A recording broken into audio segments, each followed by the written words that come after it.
एक गांव में नंदू नाम का एक आदमी रहता था। उसकी एक बेटी थी जिसका नाम था साक्षी। साक्षी की माँ उसके बचपन में ही गुजर गई थी, इसलिए नंदू उसे बहुत ही प्यार करता था। साक्षी शहर से पढ़ाई करके आती है। साक्षी अभी तक नहीं उठी। उठ जाओ, 8 बज रहे हैं, अब तक तो उठ जाना चाहिए। बस थोड़ी देर और पापा, बस 10 मिनट और सो लूं। वैसे भी उठने के बाद कौन सा काम करना है। ऐसा नहीं कहते बेटा, इतनी देर तक सोना अच्छा नहीं होता बिटिया रानी। सूरज उगने से पहले उठना चाहिए। अच्छा अभी उठ जा बेटा, और जाकर हाथ मुंह धोकर आ जा। ठीक है पापा, आप जाइए, मैं आती हूँ। क्या बात है बेटा, तुम्हारी लाडली अभी तक उठी ही नहीं। इतना लाडलापन भी अच्छा नहीं है। एक दिन तो वह ससुराल जाएगी ना। अगर वहां भी ऐसे ही हरकतें करती रही तो हमारी नाक कट जाएगी बेटा। तब तो वो लोग हमारे परवरिश पर उंगली उठाएंगे। जाने दो माँ, कोई बात नहीं, थोड़ी देर तो सोने दो ना उसे। इतनी देर में क्या बिगड़ जाएगा। उसके लिए कुछ नाश्ता बनाया है या नहीं, वो उठ के नाश्ता करेगी। सब कुछ तैयार है, पहले अपनी बेटी को जगाओ। महारानी के लिए सब तैयार है, बाद में इस महारानी का क्या होगा। थोड़ी देर बाद उठ जाएगी वो। ठीक है, तब तक मैं बाजार जाकर आता हूँ। उठने के बाद उसे कुछ मत कहना। इसके बाद नंदू बाजार चला जाता है। इसके बाद साक्षी जगती है। कॉफी, दादी माँ, कॉफी।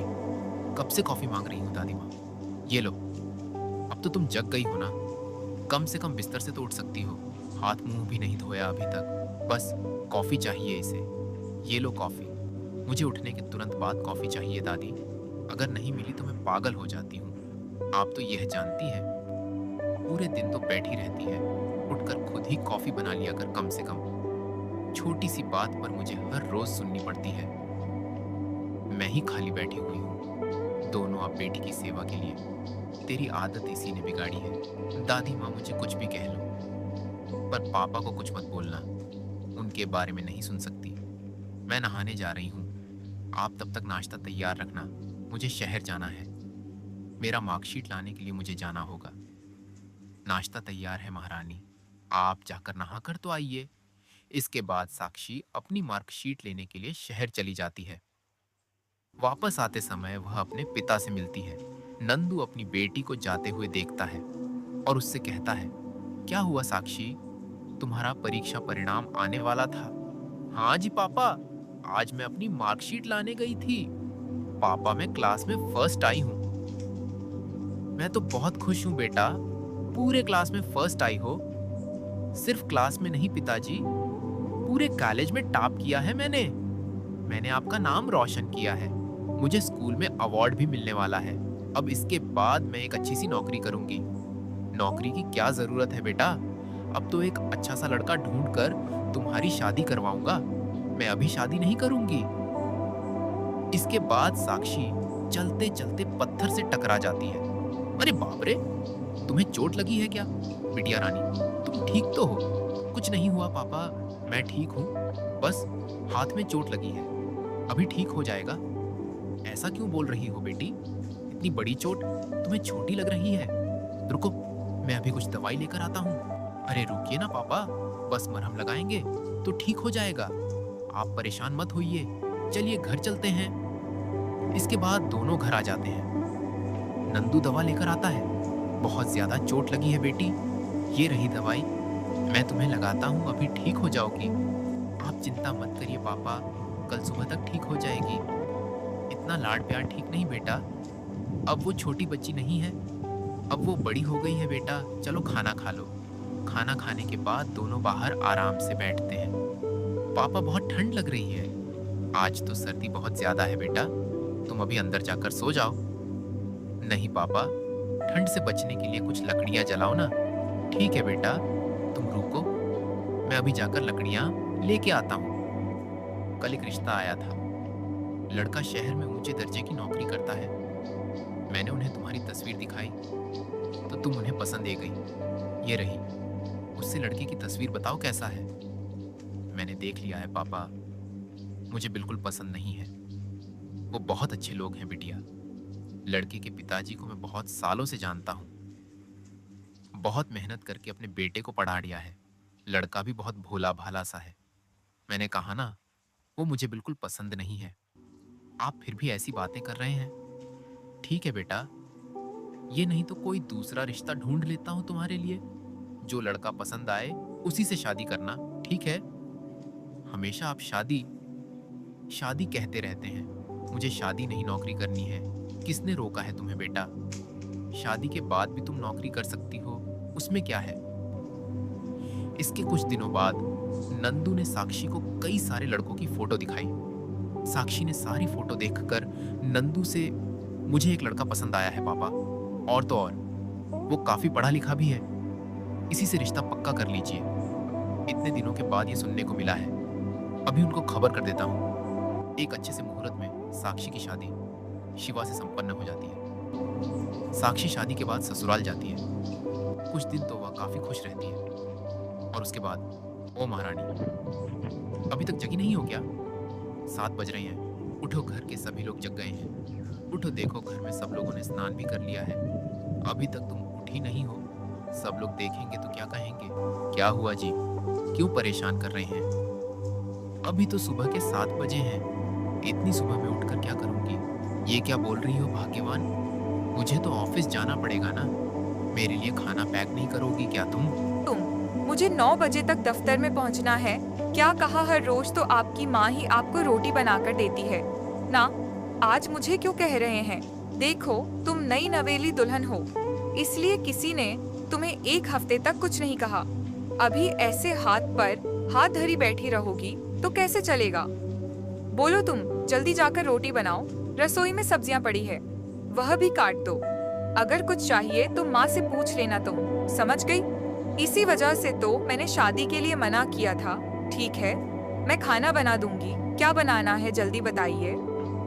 क्या बात है, मुझे आलू की सब्जी बहुत पसंद है। जल्दी जाकर बनाओ तुम, मुझे देर हो रही है। क्या कहा? मेरे पापा माँ की तरह है, उन्होंने कभी भी मुझे कोई दिक्कत नहीं होने दी। ठीक है, कुछ भी करके टिफिन का डब्बा तो पैक करके दे दो। देखो 8 बज चुके हैं। अगर तुम सुबह जल्दी उठती तो पता है अब तक सारे काम पूरे हो जाते हैं। इसके बाद साक्षी उठकर सीधा रसोई में जाती है। वहां पहले से ही उसकी सासू माँ रागिनी रहती है। ये क्या बेटा साक्षी, नहाया भी नहीं अभी तक, और ऐसे बिस्तर से सीधा उठकर रसोई में आ गई।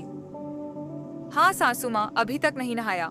आपके बेटे ने मुझे टिफिन बनाने के लिए कहा है, इसलिए आ गई। हमारे यहाँ रसोई में बिना नहाए कोई नहीं आता बेटा। जाओ जल्दी और नहा कर आओ, तब तक तो बहुत देर हो जाएगी सासू माँ, और इनके ऑफिस जाने का टाइम हो जाएगा। फिर इन्हें बिना खाना लिए ऑफिस जाना पड़ेगा। आज खाना मैं बना लेती हूँ, उसका टिफिन भी पैक कर दूंगी मैं। इसके बाद साक्षी नहाने चली जाती है। इसी बीच शिवा अपने ऑफिस के लिए चला जाता है। सुनो बेटा, हमारे घर में सभी लोग सुबह 5 बजे उठते हैं। तुम नई नवेली दुल्हन थी, इसलिए मैंने अभी तक कुछ नहीं बोला, लेकिन कल से तुम्हें सुबह कम से कम 6 बजे जगना पड़ेगा और तैयार होना पड़ेगा। आपको पता है तो चली गया होगा, मैं सुबह जल्दी नहीं जग पाती हूँ, मुझे आदत नहीं। मैं कोशिश करूंगी। ठीक है, पहले तुम नाश्ता कर लो, उसके बाद जितने बर्तन रखे हैं वो धो लेना। क्या कहा? ये सारे बर्तन मुझे धुलना है। घर में बाई नहीं है क्या? हमारे घर में आज तक बाई नहीं आई। सारे काम हम खुद ही करते हैं, और घर के काम करने में बुराई क्या है? तभी तो मैंने शादी के लिए मना किया था, पर पापा सुने ही नहीं। ये सब भी मुझे करना पड़ेगा। तुम मुझे गलत समझ रही हो बेटा। अगर तुम्हारी माँ होती तो वो तुम्हें सब कुछ बहुत अच्छे से सिखा देती। आप ऐसा क्यों बोल रही है? आपके बेटे ने भी यही कहा। अच्छा ठीक है बेटा, जैसा तुझे ठीक लगे।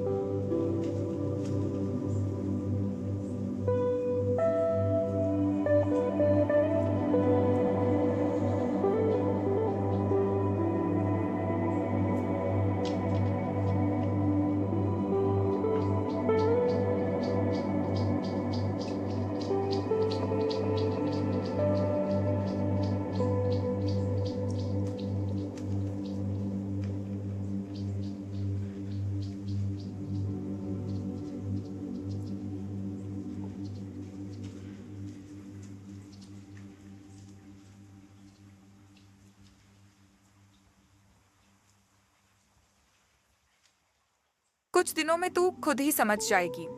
आप लोग सुबह से यही बोले जा रहे हैं, पहले आपका बेटा और अब आप बोल रही हैं। मेरे पापा के बारे में कुछ मत बोलिए। चलो ठीक है, कुछ नहीं बोलती हूँ मैं। जैसा तेरा मन करे वैसे ही रहो तुम। इसके बाद ससुराल में साक्षी को अजीब लगने लगता है। सासू माँ की बातें उसे बिल्कुल पसंद नहीं आई। एक दिन अचानक उसकी सासू माँ की नीचे गिरने से उनके पाँव में चोट लग गई, तो डॉक्टर ने उन्हें आराम करने को कहा। देखो साक्षी, अब इस घर में तुम्हारी मर्जी नहीं चलेगी। तुम्हें मेरे घर वालों का ख्याल रखना होगा। अब तक तुम्हारी मर्जी चलती आई थी, मगर अब बिल्कुल नहीं चलेगी। अब तुम्हें जिम्मेदार बनना होगा। इस घर की बहू हो तुम, यानी कि घर के सारे काम का बोझ मुझे उठाना पड़ेगा। ठीक है, मुझे कोई परवाह नहीं। मैं आज से सारे काम खुद ही देख लूंगी। आज तो मैंने खाना भी बनाया है। चलिए चेक कर बताइए कैसा बना है। ठीक है, पहले जाकर माँ को खाना देकर आओ, पीने का पानी भी देकर आना। ठीक है। थोड़ी देर बाद शिवा खाना खाने के बाद साक्षी के पास आता है। क्यों जी, कैसा लगा? मेरे हाथ का खाना अच्छा था ना? आपके लिए तो आलू की सब्जी भी बनाई थी मैंने। बहू है स्वादिष्ट, ऐसा खाना तुम रोज बनाना। इसके बाद अगले दिन की सुबह साक्षी क्या कर रही हो, कब तक उठोगी तुम, कब खाना पकाओगी मेरे लिए? मेरे लिए तुम्हें टिफिन भी तो तैयार करना है। माँ थोड़ी रोज तैयार करेगी। क्या हुआ जी, इतनी जल्दी सुबह हो गई? अभी तो नींद आ रही है, थोड़ी देर में उठती हूँ। ठीक है। इसके बाद साक्षी नहाकर रसोई में खाना बनाने जाती है। आप रे, कल रात के सारे बर्तन वैसे ही पड़े हैं, धोया भी नहीं। इन लोगों को तो सुबह होते ही नाश्ता चाहिए। हे भगवान, किस बात की सजा है? क्यों मेरी जिंदगी को नर्क में बदल दिया? कभी ऐसा सोचा नहीं था। साक्षी, हो गया क्या? माँ को नाश्ता देना है। हाँ, 2 मिनट रुक जाओ, अभी बना रही हूँ मैं, बस लेकर आई। इसके बाद साक्षी नाश्ता बनाकर सासू माँ को देती है। अरे यह क्या, अचार कहाँ है? रसोई में जाकर अचार ले आओ। बिना अचार के नाश्ता अच्छा ही नहीं लगता। अच्छा ठीक है सासू माँ, मैं अभी लाती हूँ, मुझे पता नहीं था। इसके बाद साक्षी रसोई से अचार लेकर आती है और सासू माँ को देती है। उसके बाद शिवा को नाश्ता देती है। नाश्ता करने के बाद शिवा, अब जल्दी जाके टिफिन पैक करके लाओ। अभी तो नाश्ता तैयार किया है, खाना पकाने के लिए कम से कम 1 घंटा तो लगेगा। 1 घंटा लगेगा? आखिर क्या बोल रही हो तुम? मुझे हर हाल में 9 बजे दफ्तर पहुंचना ही होता है। अरे ये क्या, मैं अकेली इतना सारा काम कैसे करूंगी? साक्षी अब तक तो माँ ही घर के सारे काम करती थी और तुम तो उनकी सहायता भी नहीं करती थे। अब समझ में नहीं आ रहा है क्या कि कामकाज कितना मुश्किल है? आप एक दिन घर पर रुक कर देखिए, घर का काम करना कितना मुश्किल है। टिफिन बनाने में कम से कम 1 घंटा लगेगा। इसके बाद साक्षी हर दिन घर का काम करने लगती है। उसकी आदत ना होने की वजह से वो जल्दी थक जाती थी, इसलिए दिन में भी ज्यादा समय तक सोया करती थी। बेटा साक्षी, साक्षी, ये बुढ़िया जब देखो तब पुकारती रहती है। मेरा तो सोना भी हराम कर रखा है इसने। अब आप मुझे दोष मत देना। उठकर क्या हुआ बेटी, दामाद जी मेरे बारे में कुछ कह रहे थे? क्या बात है सासू? उनमें कोई समस्या नहीं है पिताजी।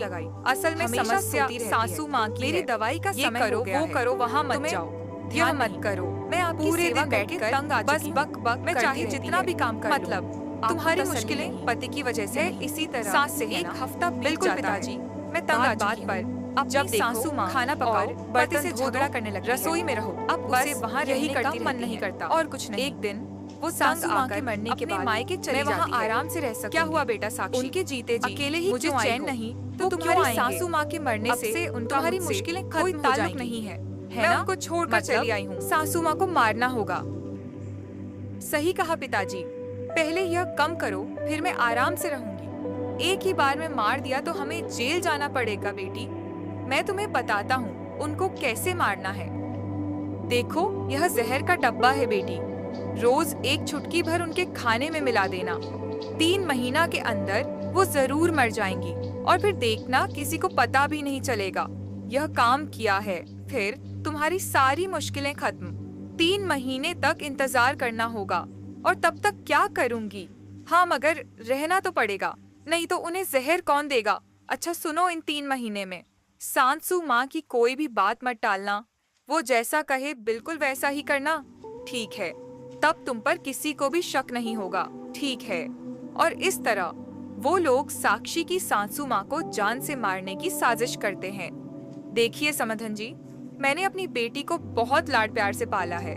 उसकी माँ बचपन में ही गुजर गई थी, इसलिए मैंने उसे सर पर बिठा कर रखा है, इसीलिए थोड़ी घमंडी बन गई है। इसलिए मैं इसकी करतूत की वजह से क्षमा मांग रहा हूँ, आप माफ कर दीजिए। समधी जी, हमने तो उसे कुछ नहीं कहा, वह अपनी मर्जी से ही घर छोड़कर चली गई थी। चलिए, जो हुआ सो हुआ, ये सब तो होता ही रहता है। इसके बाद नंदू अपने घर वापस आ जाता है। अगले दिन से साक्षी अपने पिता के बताए अनुसार काम करने लगती है। वह रोज सुबह 5 बजे उठकर घर का सारा काम करने लगती है। सासू माँ, ये लीजिए, आपका नाश्ता अचार भी दिया है, अब आप आराम से नाश्ता कीजिए, तब तक मैं आपके लिए कॉफी बनाकर लाती हूँ। मुझे मालूम था तुम एक अच्छी लड़की हो, लेकिन नए घर में आने से थोड़ी घबरा गई थी। सही कहा सासू माँ, अब मैं जाकर खाना बनाती हूँ ऑफिस ले जाने के लिए, उसके बाद मैं आपके पास आऊंगी। इसके बाद लक्ष्मी अपने पति को ऑफिस भेज देती है। अब मैंने इसमें चुटकी भर जहर मिला दिया। बस 3 महीने की बात है, उसके बाद इस घर पर हमेशा मेरा राज होगा और आपकी छुट्टी। और इस तरह साक्षी हर रोज अपने सासू माँ को कॉफी में चुटकी भर जहर मिलाकर दिया करती है। इसके 2 महीने बाद मैं यह सब क्या कर रही हूँ? सासू माँ तो बहुत अच्छी है, मैंने उनके साथ बहुत गलत किया। क्या मैं माँ के साथ भी ऐसा ही करती? यह मैंने बहुत बड़ा पाप किया है, बहुत बुरा काम किया। अब तक उन्हें बहुत जहर दे दिया। पापा से जाकर उपाय पूछती हूँ। इसके बाद साक्षी अपने पिता के पास जाती है। अब क्या हुआ बेटी? फिर से सासू माँ ने कुछ कहा। मैं तो नादान थी, छोटी थी, पर आप तो समझदार थे, आपको तो मुझे रोकना चाहिए था ना। चलिए, मेरी मदद करिए, अब आप भी मुझे कोई उपाय बताइए। मुझे सासू माँ को किसी भी हाल में बचाना है, आप ही मेरी मदद कर सकते हैं। ये क्या कह रही हो बेटिया? तुमने ही बोला था ना, अगर तुम्हारी सासू माँ मर गई तो तुम्हारा जीवन अच्छा बीतेगा। नहीं पिताजी, मेरी आंख खुल चुकी है। सासू माँ सच में बहुत ही अच्छी हैं। अब मुझे किसी हाल में उन्हें बचाना है। देखो बेटी, तुम्हारा निर्णय गलत था, ये बात मैं इस दिन पहचान गया था। तुम बस उन्हें समझ नहीं पाई थी। यह बात मुझे अच्छी तरह से पता थी, इसलिए मैंने तुम्हें जहर नहीं जहर के नाम से गुड़ दिया था बेटी। इसलिए अब उस गुड़ से तुम्हारी सासू माँ को कुछ नहीं होने वाला। तुम बेफिक्र रह सकती हो। अब आप बेफिक्र रहिए। अब से मैं सासू माँ और अपने पति का पूरा ख्याल रखूंगी। इसके बाद साक्षी खुशी खुशी ससुराल लौट जाती है और जिंदगी भर खुशी से रहती है और सबकी सेवा करती है।